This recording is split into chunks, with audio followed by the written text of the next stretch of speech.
It is 8:02, and I think everybody is here. Are we missing anyone from the executive committee? I don't think we are. No. So we'll go ahead and call it to order. And, we generally keep it informal. Karen Ann, is there any old business or anything that we have to do other than the budget business? Well, I did request a short executive session to discuss items that are sensitive, personnel, some of it relating to the budget, some of it possibly relating to the budget. Okay. So I'm guessing you want to do that before we do the it is entirely up to you guys, however you think things will flow best. Well, I don't know what your questions will be, but logistically, I think it would be easier to do all the public stuff and then the executive session stuff. But if what you want to talk about would affect the budget, then obviously we'd want to do it before. No, I think it'd be fine doing it last. If Okay. I see as the meeting progresses, it doesn't look that way, I'll let you know, but I think it'll be fine last. Okay. Any other?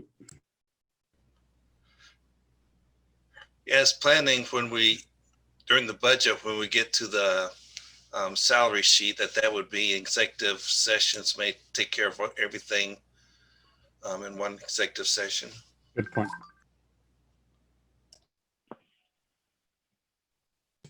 Sorry. Well, let's dive right into it. Tim, do you want to do the honors? Sure.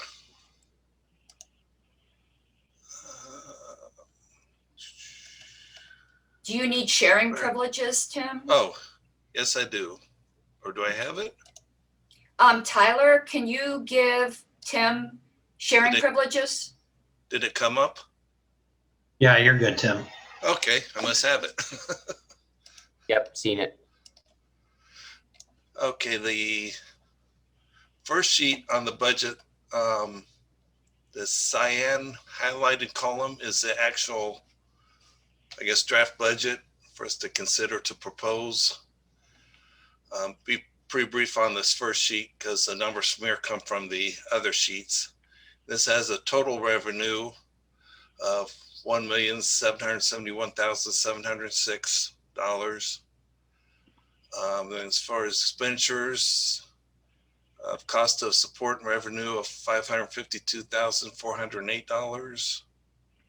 Program expenses of $1,219,225. And it was that up to a surplus of $73. And we do our budget on the accrual method. We will be able to pull out some cash from a bequest that's been held in trust, the amount that was more than contribution limit. So we finish up the rest of that. We have money in building that will be going into the building fund and money in the legal fund that we can use that cash also on the budget. And then we'll have to, this is mostly paying off a lot of this is paying off the principal on the mortgage. So we'll need cash for that. So cash wise, this has a surplus of $11,719. Yeah, like I said, the numbers in this column come from the account detail page.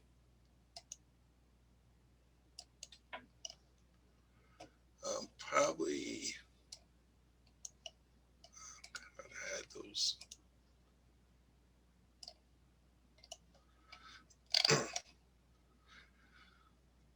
Probably go through a lot of the revenue first. This is where we enter in the numbers for the 2021 to come up with the budget on the first page. A lot of these are based on how much revenue had coming in either 2020 or the revenue on the other non-election years, 2017 and 2019, the average of those. Probably some of the highlights is for direct solicitation from major donors, from the board, the chair and executive director, a total of 198,000 revenue for that. The So it's the ballot If we're doing this informally, I do have a question looking at some of those revenue lines. I see that board solicitation, chair solicitation, and looks like ED solicitation stay the same, but that board solicitation and chair solicitation, that's up significantly over some other years. Is there a plan, or what are our thoughts there? I can speak to that. So the last LNC made a significant commitment to grow our development team. So we've grown it from 1 to 3, and and depending on how you count, some other people, maybe even more than that. And we're going to see those investments start paying off in terms of our stewardship and cultivation of major donors. It's a high priority for me. So over the past 4 months, we've done a number of asks of major donors that we're starting to see fruition. We're actually going to do about $600,000 worth of asks for 2021 before the end of this calendar year, and I'm looking to do about a total of 4 million in asks over the period of 2021. So I actually think this is a very, very, very, very low-end conservative estimate of a brand new strategy that we've never really tried before, but that almost every organization successfully is able to execute. It is a plan. It's not just a wish. Part of it you'll see in the policy manual amendments to the giving levels that was distributed for consideration at the meeting. Part of it is more in-depth stuff that we're still working out internally, but the gist of it is identifying people already on our list who have affinity and capacity to give, and then directly cultivating them. And so for instance, as I mentioned, we're doing about $600,000 of those asks this before the end of the year, and I'm actually feeling quite optimistic about them. We've also opened new FEC accounts, which allows us to ask for higher amounts than we have in the past. So in the past, we've been limited to only asking for $35,500 or whatever the equivalent FEC cap is for each year, whereas we now have opened, correct me if I'm wrong, Robert and Tim, but building fund and legal fund, which allows us to ask for an additional $200,000 a person. And then we're also considering opening joint fundraising accounts with the FEC filing estates, which would allow an additional, excuse me, an additional $10,000 per state. So we've kind of put an artificial limit on how much we ask of our most generous donors in the past, which we've now removed.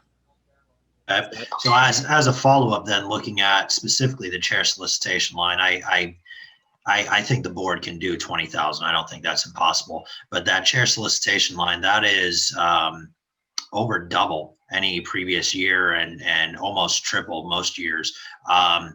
I'd feel a lot better. I see 2020 is up. How much of that would you say has been attributed to your fundraising efforts, Joe, and realistically your strategy and how we can carry that into next year? Well, we've actually only done one ask to date on that new strategy.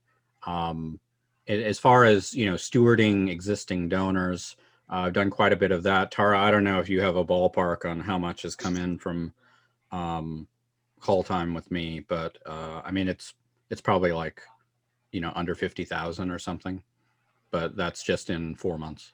Yeah, so we did see a $10,000 contribution come in from one individual, but working with the chair to do a lot of outreach, we also already have some pledges of 5,000 into the January, individuals pledging $5,000 as of January 1.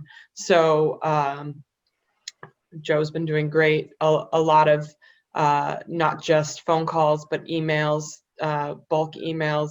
We did a lot of drilling down to high capacity donors that we needed to pay attention to. There's about 900, I would say, in the file for us to really dig deep into. And Joe's been giving them special heads up on things that are coming out a few days in advance, and that has brought in 1,000 from this donor, 1,500 from that donor. So it is a strategy that is working, and the more that the chair and I have time together, the more there's a lot of synergy between what we're trying to accomplish, and we can really execute well together. So as a follow-up then, Tara, are these numbers realistic in your mind? I mean, looking at the previous 4 years, Yeah. board solicitations, I think, is absolutely realistic. Is the chair solicitation, is this strategy that solid? I mean, I really, in comparison to other, how chairs operate in other organizations, I mean, that's the primary function of a chair in most operations, is to solicit donations and not so much deal with the minutia and the politics of the board itself. Their high priority is bringing in more funders for most nonprofit organizations. So I would say that this is, I know that Joe's going to do way better than this. I know it. So I'm not worried about this number being too high for him. We have really ambitious goals.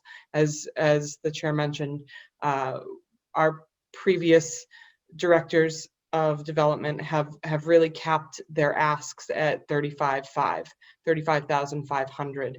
And we've been digging into what the R's and the D's do, and whether we can move certain expenditures over to the building fund or the legal fund. And so we've now recalibrated, and we're meeting with our FEC advisor next week to really dig deep into the nuts and bolts of what we can do. But our new ceiling is now 355,000. And when we went to a donor with that last week, they had a lot of questions. There's a lot of explanations. Just like any grant proposal, you have deliverables at the end that you need to, demonstrate success stories. You have to qualify where you're going to put each bulk of capital and how you're going to use that for upcoming expenditures. But overall, we got a lot of really positive feedback from the ask. I mean, the ask was for $340,000, and there wasn't a ton of talking to us like we were out of line. It was more, okay, well, let's talk about how this is going to work. If you're going to do this, I want to see, X, Y, and Z. And so I am working very closely with the chair to make sure we can answer all of those questions thoroughly, so that, in a week or 2 weeks, we can see that $340,000 turnaround. Yeah, I appreciate the input. Thank you. When you're done, Mr. Longstreth, I don't want to jump in when you're still going. So just, You're good. I'm satisfied. Okay, so to taking Mr. Longstreth's lead of just getting a bunch of questions out of the way. First thing, I think maybe Mr. Kraus missed my email. The LPedia line item, both of them need to be changed.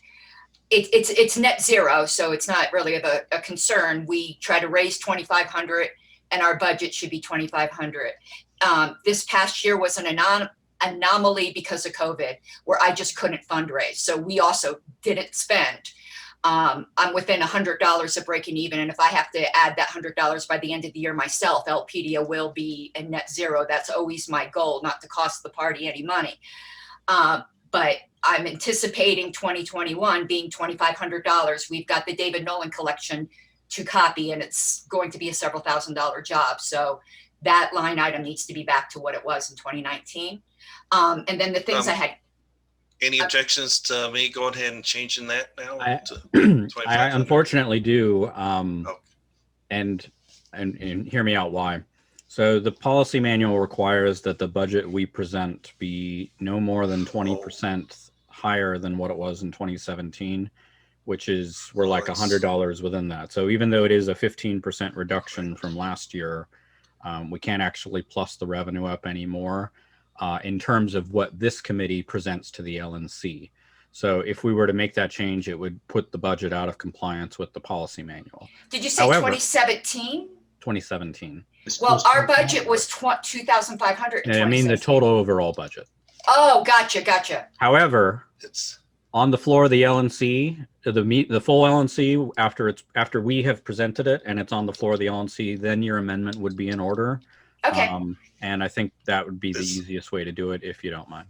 No, that's no problem. And I could always ask for it to be raised as I raise the money too throughout the year. I Sure. just like doing it in the beginning, but I'll handle it at the meeting. That's fine. Just one comment real quick, if you don't mind. That does roll up, I think, to projects and programs. So it's it rolls up into a higher category. So you can simply adjust one of the other items in that category possibly to make room for it. I'll just take care of it at the meeting on Saturday. Especially since it's a net zero item. Yeah. I think it'll be done very quickly at the meeting. And can I just add, Karen Ann, I just want to share with you that the development team is looking to run some appeals for the Historical Preservation Society in the lead up of the 50th anniversary party. So we will, and I expect to do this more than once. So we'll be looking to raise money specifically towards Elpedia due to the cost of digitization of the records that we have. If you hear, Tara, that there's certain items that donors are interested in us prioritizing, I'm not married to any particular category. What the donors want to get up first, gets up first.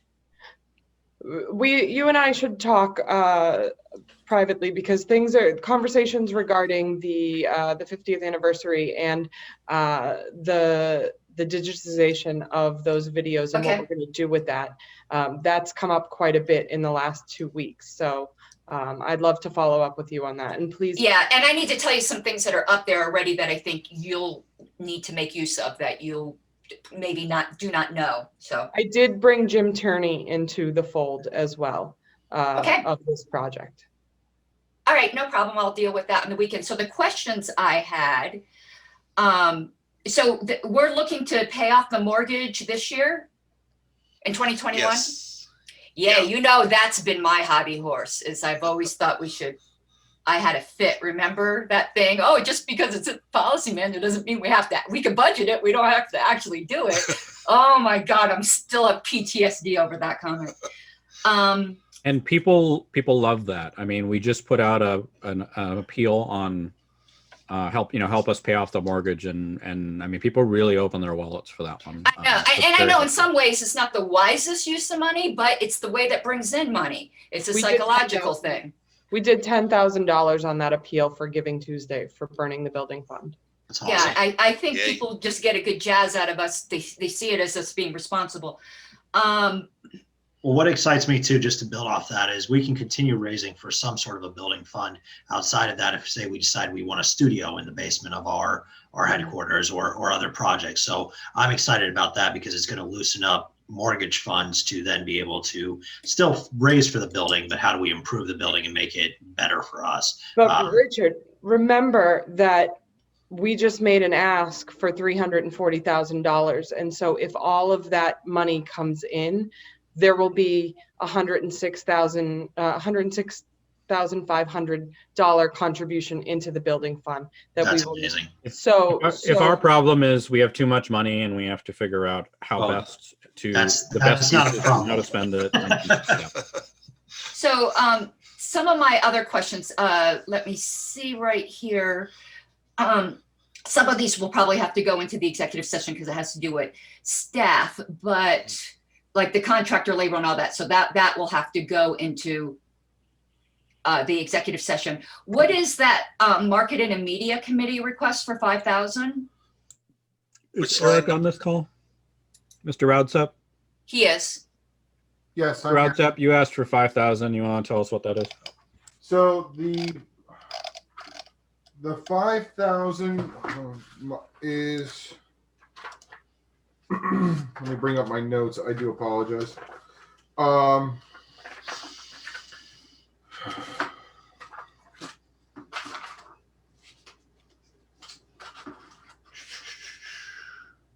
So the 5,000 is actually going to be a combination, predominantly for the LP store revamp, social media strategy, and also revamping our marketing materials, particularly the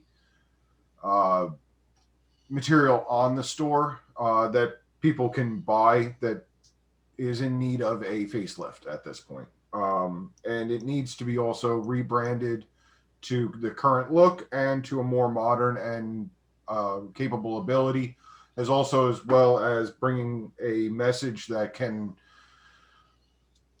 doesn't so much talk to the internal politics of the Libertarian, but used as a marketing material for the exterior of the party, either individuals who are unaffiliated or right or left.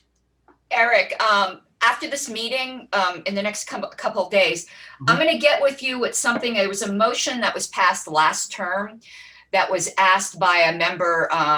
You know him, Richard, Region 1, Washington, midwife, the guy who always talks about the midwives, Michael Smith? Wilson. Well, Michael, yeah, that's it. And there was a motion passed about certain materials he was looking to get added, and we did pass that. So let me get you that information, since that would now be in your wheelhouse, Eric, outside of this meeting. I very much appreciate that. Yeah, because Michael Wilson, he's been riding my tail about it. Yeah, definitely throw him in my arena. I'd be more than happy to discuss it with him. Okay, my other question, the human resources subscription, what is that? The $1,200? I'll defer to either Mr. Longstreth or I think Ms. Adams is on. I honestly, I can speak to it as the EPCC chair as a general good idea, but this is really a brainchild of Ms. Adams, and I would really like her to speak to it if she's available. Yeah, sure. I'd be happy to. So I am here. As we grow, and we're up to what, 16 or 17 staff and contractors total now. We have an increased need for an actual HR department, something that we don't have. We're risking enormous amounts of liability by not having that. And we can contract our HR out through a third-party vendor much more affordably than we can hire an HR department or an HR manager. So that's what that is. We shopped several different third-party HR vendors, found a pretty solid one that can handle most of our HR needs for about $100 a month. And that's what that is. Okay, I was like, when I saw subscription, I'm like, is this a magazine? What is this? Okay, oh no, I get it now. Last question, and so I'm not hugging the mic. The $84,000 for ballot access, is that the right number? I guess is what I'm trying to ask less gracefully. That seems a little low to me. I'm just throwing it out there. Placeholder based on the estimates for 4 ballot drives that we can complete in 2021. If you don't mind, I can speak to that as well. This is John. Oh yeah, please do. We had the last meeting of the former ballot access committee last night, actually, and discussed that number. And the rest of us and Mr. Redpath are quite comfortable with that number, that we would be, that is the bottom of where we would be comfortable. Foreseeing the expenses that we have coming up in Alabama and Arkansas and some others. That's the number that we are comfortable with, but we don't want to go any lower. I have a question to ask. I did see Alabama rolled up in those numbers. I understand that there was a $40,000 pledge towards Alabama's ballot access drive specifically that was potentially going to go to the state, that they were not entirely certain. Is there a way that, and Mr. Chair, I do know that you're aware of this contribution or this pledge. Just to maybe short circuit it, this does not include Alabama, which last I checked, okay. The goal by that state is to do it themselves. At least last I checked. Yeah, that's in our meeting last night. We were, like I said, we're kind of the outgoing committee, so we really, don't have any say in this at all. But we thought that the 84 would include a small contribution to Alabama. It wouldn't, not a large chunk of the 84 would go to Alabama, but some of that money would go to Alabama and still be able to cover other needs. I lied. I had one more. I mean, just to put a pin on that. I mean, ultimately, how that 84 is divvied up will be up to I think the executive committee as they release those funds for specific projects. They're not necessarily earmarked in the I can budget. speak They to can Alabama be. But, yeah, Ms. Adams. a little bit as well. So yeah, the pledge that came in is a pledge to the state. As the Region 7 alternate, I would find it incredibly inappropriate for us to try to interfere in any kind of development or fundraising that a state has done on its own. And that would be the case with that $40 pledge. We need to stay away from $40,000 pledge. We need to stay away from that. That's something that the state has worked on. We need to not cross those lines. Again, completely inappropriate. But yes, the goal is to try and do it themselves. If they get to a point that they no longer believe that'll be feasible, they'll reach out. But right now, that is the goal. Okay, so my understanding was that this pledge had been offered to the state, but they weren't sure if they were going to take it. So I don't, they did take it. They did take it. Okay, yeah. Awesome. New information for me. I just didn't want to leave money on the table, especially $40,000. Right. No, it's not on the table anymore. Are going to be your best source of information about things like that. If I could speak to this budget line item very quickly. I have some concerns about it. It's fine, I think, to leave it in there. When we get to an actual conversation specifically about divvying up these funds and what drives are being worked on and whatnot, I think there's going to need to be a deeper conversation about strategy. As noted earlier, there was talk about potentially this going to 4 drives. And then last night on not the ballot access committee call, it was talk about it just being used for 2, Arkansas and Alabama. And so I think that'll need to be sorted out by whatever comes in the future with the ballot access committee. And I just want to note, I'm okay with the number, but I don't think that number represents any particular drive at this time. Even though I see that it was noted it was Alaska, Arkansas, Maine, and North Dakota. Even the committee chair was advocating for something slightly different last night. So that's just, it's an item that'll need to be rediscussed. That's all. Well, the important note to remember there too is we can always raise money beyond that and spend money beyond that as well. And so if there is a particular race that pops up with that's on the edge, we can fundraise specifically for that race, and depending on how much is needed, make decisions from there. Looking at the number, I think it's actually low. I think we're going to raise more than that. I think we're going to be able to spend more than that, but I think it puts us in a safe place. I would keep the number the same, and then as those come up in front of this executive committee, we can decide how to disperse from there unless an LNC meeting is occurring. Tend to agree. One thing though, I wanted to maybe add a caveat to something Ms. Adams said. She might disagree with me, where I absolutely disagree. We can't interfere with things that are being done on the state level. But if the state has, if we honestly think that's not going to be enough for them to do what they want to do and that they're going to be coming to us, it is our problem in a way to be honest with that state as to whether that is going to be something we would be likely to entertain. That's the only way in which we should be involved in that. And the first step for that should absolutely be the region reps and not staff members. I was just throwing it out there. Okay, so but 2 things I just wanted to throw in people's ears a little bit. Coming up next year, I am, and if anyone else is interested or supports this, please get with me outside the meeting. I've always been a big ballot access person, but I also believe that we need to do more in promoting alternative voting. And I'm going to be bringing a proposal for a committee to try to spearhead our involvement with that, kind of in conjunction with our ballot access efforts. If anyone's interested in working on that with me, I would love to hear from you outside the meeting.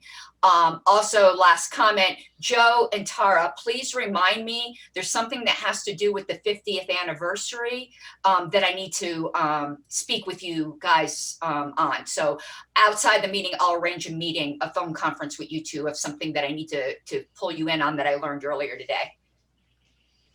Mr. Hagan, I think this was all a tangent from you going through the line items, if you want to continue. Okay. Yeah, just a couple more things back in the revenue areas. This number up here, this 0.90 or 90%, that's what we're predicting the membership will be next year versus this year. They'll drop from 21,000 down to, or what were the numbers? Sorry. We are projecting for budget yeah, purposes. We are not right for budget hoping purposes. They'll drop from 21,000 down to 19,000, and that affects the lines that say donor renewal. For the revenue lines say donor renewal. So if we, and typically it's like you get a lot of people signed up on presidential election year. Typically the first year after someone became a member, probably over half of them don't renew. Once they renew, then they'll usually stick around. So that may be another number that's kind of aggressive, that we will retain a lot of the members. Then I think we've already mentioned the ballot access revenue in the building fund revenue, set those equal to how much expecting to spend on those. And this, actually the building fund, that's just based on what we're projecting the mortgage principal to be at the end of this year. With that fundraising letter, hopefully it sounds like be at least 10,000 less than that, which is good. Other events, we have 40,000 in revenue and expenses. I don't know if those may be things that Tara's planning. And that's most of it for this, as far as the revenue side. And Tara's already got about 40,000 in pledges, which is where that number came from. Okay. So we can expect to possibly amend that as time goes on, as we get more. Is that right? Yeah, I'd rather start with the, what we're sure of in the budget, and then if stuff comes in that, Sure, and rules with policy manual and all that, I get that too. But I think 40,000 is low. I think with it being the 50th anniversary, I think we'll be beyond that. I do have to just, put the caveat in that we can only fundraise towards events that can happen. So my initial strategy was to have the Association of Libertarian Educators event in April. That's now been pushed out to October because I really want to launch it at Harvard. And Harvard is not letting people back on campus until the fall of 2021. So, and that's contingent on, that changes day to day. So as I plan events, I have to only hope that money can go towards that event. And if I have to cancel it 3-4 months in advance, that affects the ability to pull in that $40,000. That is an important caveat and very, very much something to be noted. Thank you for that. Oh, yeah, and two other things on the revenue. We have 0 for the convention fundraising unrestricted account. 2 years ago, we did bring the convention oversight committee did bring in money, I think mostly from the theme contest. So if they do another theme contest, run it next year, maybe we'll pull some money in for that. And also the affiliate development committee. Sorry, Tim, just to speak on that. The reason I set that as 0 is because that's what I want us to count on spending from that revenue source in 2021. So whatever is raised, it'll go to the bottom line and it'll be restricted for next year. And I think that's something that everyone would prefer to happen than happened last time. I think we're required to do that now. We are. That And policy manual change was passed. right. And I think the Affiliate Development Committee requested 15,000 in revenue and expenses for the Affiliate in a Box program. Is Valerie on? Yes, I am. Ms. Zarek, do you want to talk about that 15,000? Yeah, so I think our plan, we've met 3 times since the committee was formed, and so we're still in the rough planning stages. But our plan is to have a contest to create the affiliate in the box, the actual box. And then our fundraising will be to provide $300. That's a rough guess.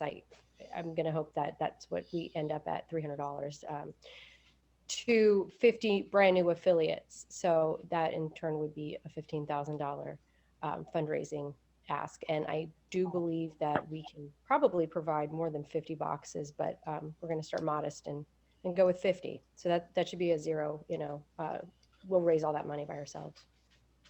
Do you already have pledges lined up for that program? I do, not $15,000, but I do have probably about half. Okay. All right, thanks. Thank you. Any other questions on the revenue side? I just want to let Valerie know that I asked membership to connect with you on ways that we could support you in processing or in fundraising and how you fundraise towards those programs. So you should have good access to staff and staff resources for that that fundraising endeavor. Thank you. I actually spoke to Becca this morning for about a half an hour about that. So thank you so much for that. Good, good.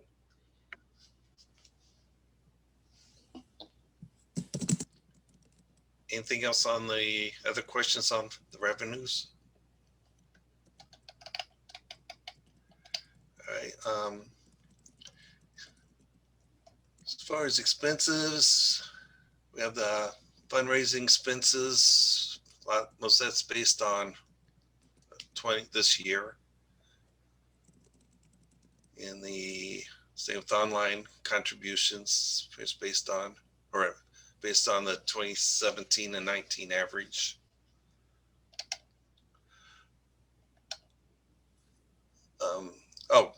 And one thing we did on this to go through this budget, it added some more categories to divide out the labor because it got confusing when we had the fundraising, say postage and printing, combined with the labor all in one category. So it's separated out, for example, here, the fundraising labor and also the membership contractors. So that's why there's nothing for those on previous years, because we're not planning on going back and try to figure out how much was done for each of these. So that's why these are new categories. And that's also why this 7010-10, this was material plus labor for previous years. And for this year, for this budget calculating, talking about 75,000 for the material and then 200,000 for the labor. So that's what you can compare with this 272,000 number for 2020. Thanks. As far as filing expenses, most of those are pretty much straightforward and similar to done in the past. Credit card processing fees, of course, that's just straight percentage of the revenue. As the other events we're talking about earlier, 40,000. Can we pause for just a moment? I apologize. Just above at 512-408 on line 123, the operating budget summary page that I had anyway, I think it was one that was mailed around, had a strikingly similar number, but it was $100,100 cheaper in fundraising costs. And I apologize. I suck at this budget stuff. I really do. and I do my best to keep up, and but the point being that is the general fundraising expense on 123 part of or some pieces of line 19 on the general summary screen? It was the 412,308. I'm trying to correlate the two pages. Okay. So this column P, these show the category on the first page. Okay. Okay. So like here, 32 fundraising costs, 33 membership fundraising costs. Okay. So these with the 33, these Got numbers go added in for the 33 and the 32, these numbers for the 32. Okay. So that's the way how you my can brain works, correlate the two. my way my brain works when this is done, I'm going to resort this sheet by column P so I can figure it out. Sorry, that makes, my daughter's the accountant, not me. That's what my daughter's going to school for. Believe me, I found all the ways to break this spreadsheet in the last. My daughter deals with what I call the voodoo math of accounting, and so I ask her for help on these things. But yeah, no, I just thank you. That does help a lot. Thank you. That's a good question. That's how you correlate the two sheets. It's like, unfortunately, this one isn't broken down. We're just like all category 32, then all category 33. Maybe a little easier to go through if you want to correlate the two, because it's all mixed together. That's okay. Now that I understand what the key is basically in this, then I can figure the rest out. That helps me a ton. Thank you, Tim. Thank you. Then we had the field development material, which I already talked about, filling the box, and the labor, which get to when we talked about get to the salary. Plan on 4 issues of LP News. That's postage and printing, and then the contract, the labor for that. Branding material, set that equal for the revenue and expenses to be the same. Candidate support, we have 15,000 for the Frontier project and 17,500 for training programs. Another 139,000 for the contractors. We already talked about ballot access, Pedia. That's the office administration worksheet. That's this next sheet. Which these numbers are based on what we're currently spending, say utilities. Of course, this interest, mortgage interest, once we get the building paid off, that will drop down 0, which would be nice. We're looking at some savings on IT. So that's one number we did drop down from the 2020 estimate. And Tim, if I could speak to that very quickly, I'd say that there's even more we can trim. I think we can continue to streamline that. Can I butt in here for 1 second? Yeah. I have a question on that number, just because once again, probably the same as Ken, correlating these different things across the spreadsheet sometimes confuses me. That is not going to include that. Is the Civi CRM, is that considered part of IT? Because I'm hesitant to take money out of that when I know we're already behind in that project. That was my next question. Yeah. I affiliate support, isn't it, Ken? It's not in that line. Or parts of it, I guess, are. Parts of it, it's all over the place. Right? It's all over the place is the problem. That's exactly right. So it's like the 33s and 32s and the. Yeah, I mean, the CRM touches IT, it touches affiliate support. I mean, technically last year it touched convention. It touches so many different pieces. So let me shorten my question then. Yeah. We are not intending to cut the budget for the CRM project, correct? No. And see where we're cutting Okay, anything for that. That answers my question. That's all I needed to know. Thank you. But are we raising it at all? Well, that's a different question. I believe that there is something on that. I don't know if we have to wait for ES or not for that, but there is something. Joe, do we need to wait on ES? Well, let me say a sentence, and if anybody wants more information, we'll see. But we add a part-time person to assist with IT customer service and with clearing the CRM queue in addition to the existing staff. Okay, ES time then, I guess, to talk about that. Yeah, we didn't have a specific revenue line item for raising money for the CRM project. It just go under our general fundraising for anything goes out for that.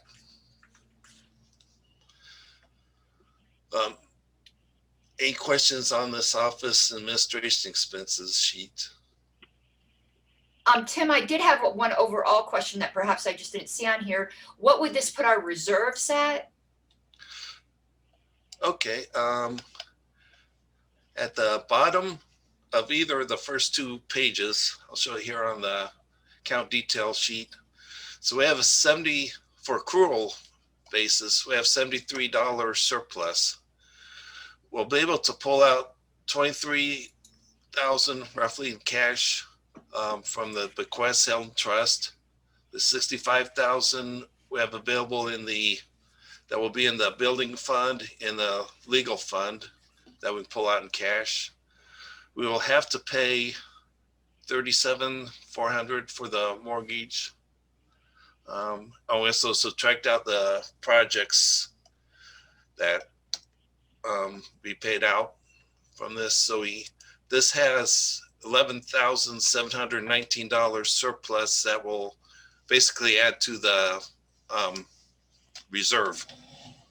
So you can consider that as unrestricted cash or increase in the reserve. What's our target for a healthy reserve?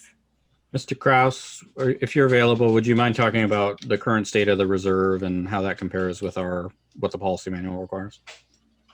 Okay, hold on just 1 second.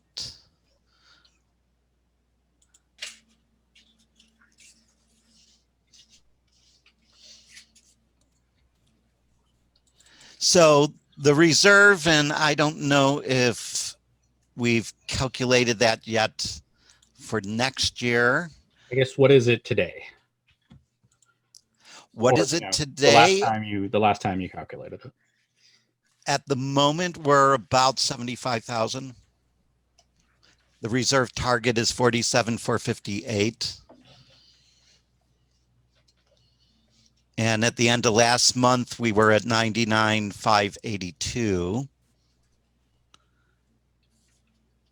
And the reserve requirement is the sum of the monthly occupancy, labor, and governance expense. That was 1 month, Mr. Kraus? Yes. Thank you.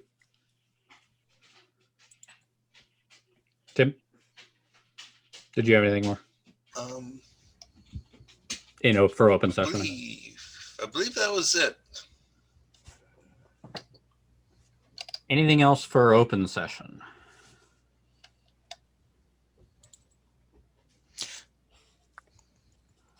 All right. Thank you for bringing us a balanced budget to start with. Can I say that in open session? You can say that in open. Well, and I didn't speak to the process of how this happened. So, to start with, I asked Mr. Hagan and Mr. Kraus to prepare a straight line budget, which basically projects forward our expenses from last year into this year, or this year into next year, without any, changes to strategy or staffing or anything like that. And because of the, requirement that we reduce from last year, we kind of start off from a deficit position, even with that, because expenses rise every year. But if we need to cut by 15%, that makes this particular budget a very hard one to do. So,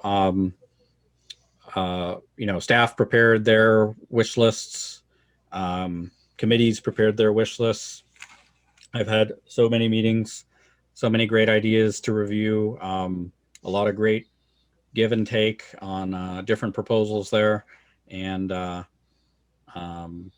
everybody really stepped up to the plate to provide options and ideas and all of that. And when we put it all together and then shaved and cut and changed, and that's what produces what you have here in front of you. So it's I'm very grateful to everybody who participated in that process, because it is a team effort. Well, I know a lot of hours have gone into this too. So to everybody that's involved, I truly appreciate the efforts, because this is looking pretty solid at this point before we go into ES. So thank you to everybody, and Joe specifically, having been involved in every piece of it. Thank you.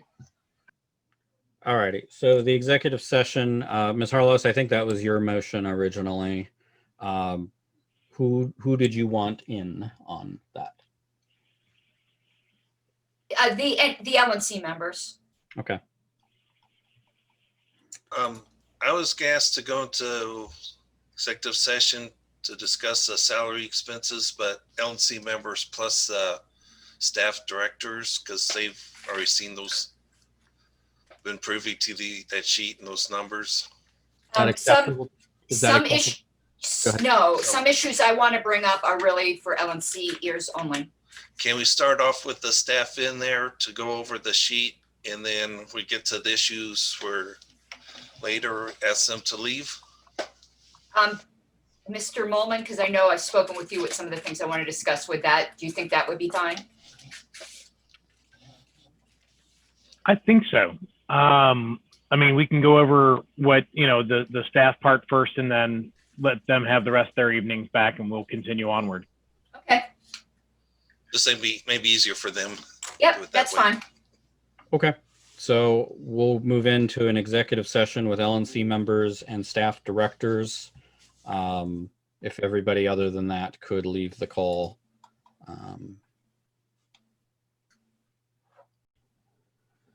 There we go. All right, we are risen from executive session. It's 9:44 p.m. Eastern time. Is there further discussion? Mr. Chair, I have a point of information. Yes, Mr. Mullen. So we're about to vote on this budget.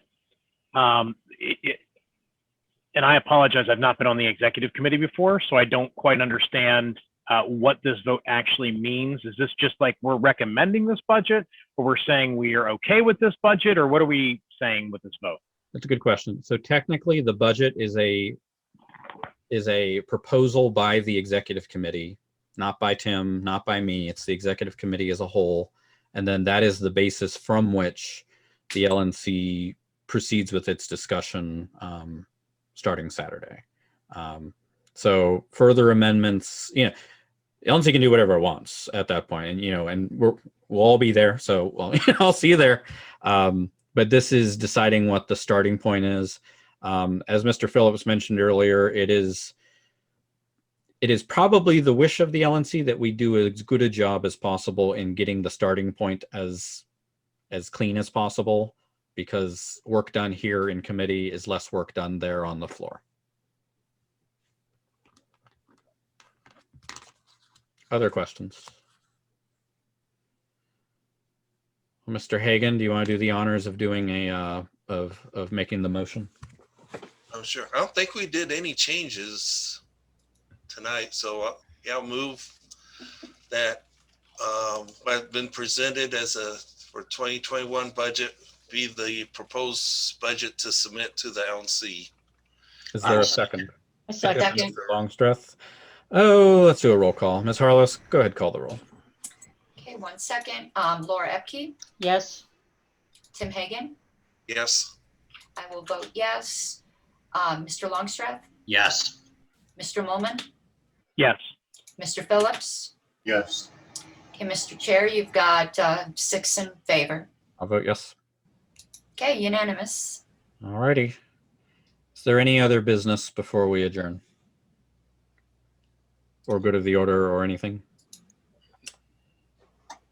Just want to make everybody aware, if you're not already, that the eminent economist Walter Williams passed away today, which is a Yeah, I saw. big loss for liberty. And Yeah.